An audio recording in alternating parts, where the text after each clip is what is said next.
What's going on, guys? Welcome to another edition of The Rounds. Brewdthere-drankthat.com and All That Ales proudly present The Rounds. It's time to pour another pint of knowledge here on The Rounds. And as we bring you the freshest and tastiest in all that brews, I'm a little bit on the weary side. I literally just got in from NOLA. For those of you who aren't from there, New Orleans. And for those of you who don't understand that, New Orleans? I don't know. But anyway, quick shout out. Much thanks to NOLA Brewing Company. You guys are phenomenal badasses. Tight-knit little group there. Only 11 employees.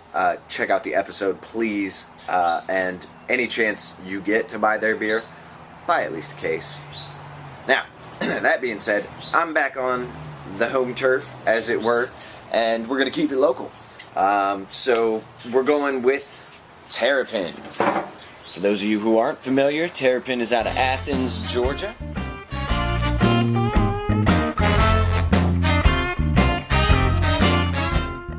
And this is volume 16 of their side project, Phlux Capacitor. Now, if you don't know what Phlux Capacitor is a reference to, turn this episode off right now. You're too young. Too young, you're not going to get it. Now, past there, I gotta say, poses quite the interesting proposition. Phlux Capacitor is an oak-aged American ale. It comes in at 9.8% alcohol by volume, 88 IBUs. It features Columbus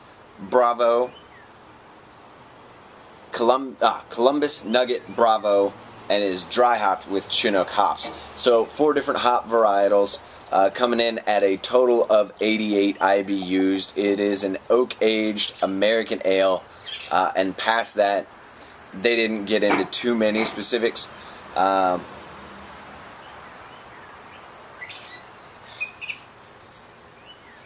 doesn't look bad. Does not look bad. So if you read the description off the side of the bottle, there's all kinds of phenomenal references. Time traveling in it, number 16 of our side project series. It was rumored to have been invented on November 5th, 1955. The recipe was discovered here on Earth November 12th, 1985 at 10:04 p.m. You guys pick it up on the theme here. So I'm actually kind of excited to get into this here. I already got some floral oaky notes just from pouring it back here.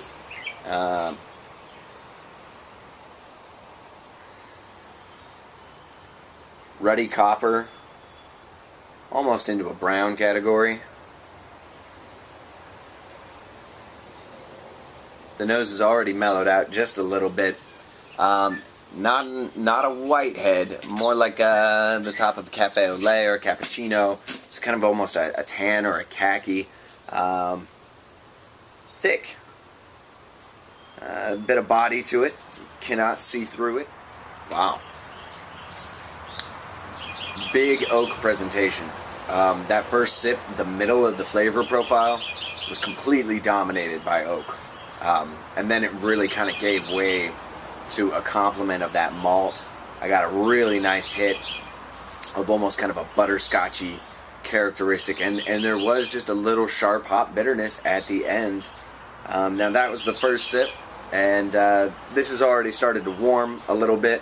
I wanted it to be able to open up while I was here giving you guys my honest opinion of it.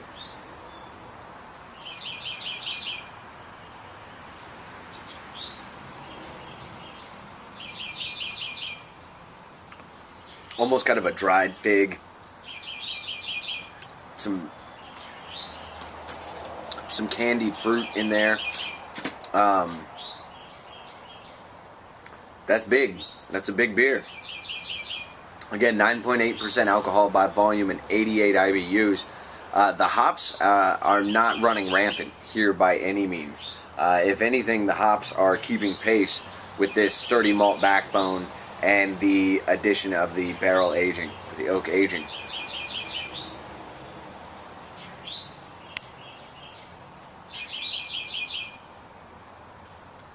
Alcohol does present almost hot. Alcohol kind of, I got it right about the first third of the flavor profile, and then it kind of spiked again at the end for me, right in that transition from the oak to that butterscotchy toffee kind of goodness. There's a little bit of diacetyl in here as well. For those of you who aren't familiar, diacetyl is a perfectly normal part of the fermentation process. It's actually part of the reason that people who love big oaky Chardonnays, diacetyl can really impart kind of a slick or buttery characteristic.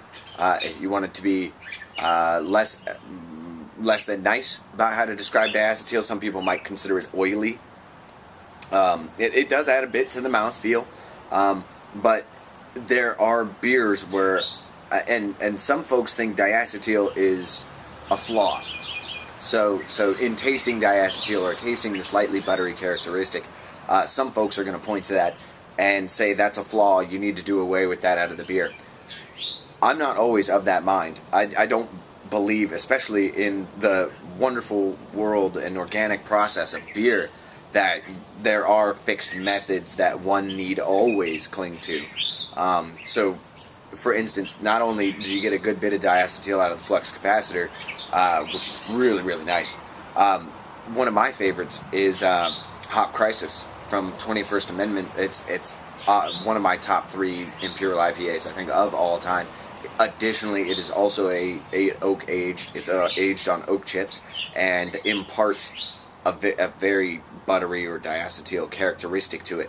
But that buttery characteristic with the oak and the hops just works so phenomenally well that I couldn't picture the beer without it.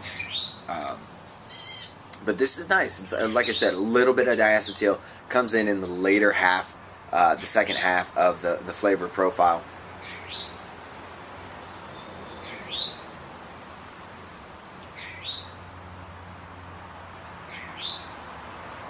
The oak is nice. I might venture a guess and say it's just straight oak. I don't believe they repurposed a barrel from anybody, so there's no presence of bourbon, rum, tequila, any of that. It does taste like American oak. I'd be willing to bet on that. There is some hop bitterness there. It seems to be presenting a little more as it starts to open up. So getting more of that hop presentation at the finish.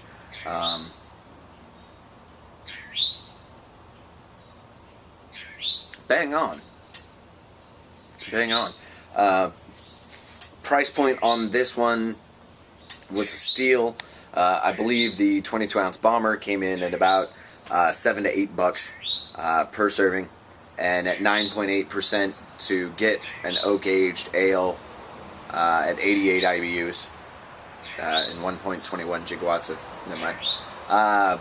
But tasty, very, very nice. Again, at 88 IBUs, you may not want to try and let this one age. The malt backbone is there, the high ABV is there. You could make the argument to cellar this beer, but 4 different kinds of hops, 88 IBUs, this may not be one that ages as elegantly as, say, some other cellarable choices, but absolutely delicious, certainly worth a visit. And at 9.8%, you may want to consider sharing with somebody. I just got off a hectic plane ride, so I think I'm going to be a pig and hog it all to myself, but